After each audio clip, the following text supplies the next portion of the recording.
সবে মাত্র কে ওপরে উঠছে, বলছে কি গো শিগগিরই নামো, দীক্ষা নিতে হবে।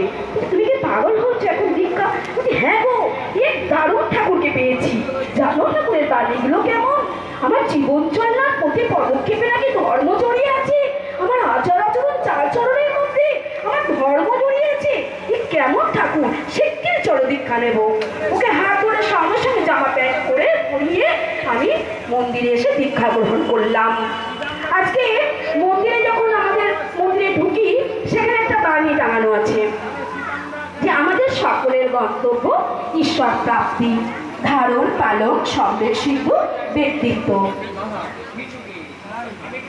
এর থেকেই আসে। আর তা কেমন করে আসে?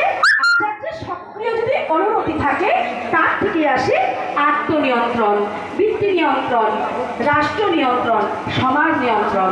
আর এই রাষ্ট্র নিয়ন্ত্রণের মধ্যে দিয়ে আমরা সারা বিশ্বের সঙ্গে যোগসূত্র রচনা করতে পারি। আর এই সারা বিশ্বের সঙ্গে যোগসূত্র রচনা করার মধ্যে দিয়েই আমাদের বলছে আমরা সারা বিশ্বের সঙ্গে যোগসূত্র রচনা করতে পারি। আর এইভাবেই আমরা সকলে মিলে সেই ঈশ্বরের দিকে এগিয়ে যেতে পারি। এটাই হচ্ছে আমাদের চরম সাধনা। এইভাবে আমরা